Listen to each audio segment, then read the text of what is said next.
অবশেষে কোপা আমেরিকার সেমিফাইনালে কানাডার বিপক্ষে গোল পেলেন লিওনেল মেসি। এর্নো ফার্নান্দোর শটে পাস হয়ে দিয়ে এবারের কোপা আমেরিকার প্রথম গোল পেলেন মেসি। এই গোলের পর সামান্য বিতর্ক ছিল অফসাইড নিয়ে, কিন্তু গোল ঠিকই দেওয়া হয়েছে মেসির নামের পাশেই। এ গোলের মাধ্যমে 2007 থেকে 2024 সাল পর্যন্ত 6টি আসরে গোল করলেন লিওনেল মেসি। কোপা আমেরিকায় এটি তার 14তম গোল। কানাডার বিপক্ষে শুরু থেকে মেসিকে দেখা গেছে আগের মতো ছন্দে।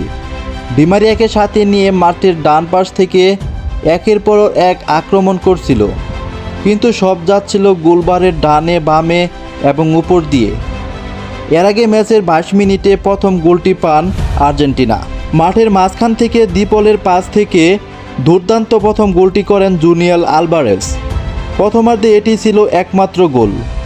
বিরতির পর মেসি গোল করলে 2-0 গোল নিয়ে কোপা আমেরিকার ফাইনালে চলে যায় আর্জেন্টিনা।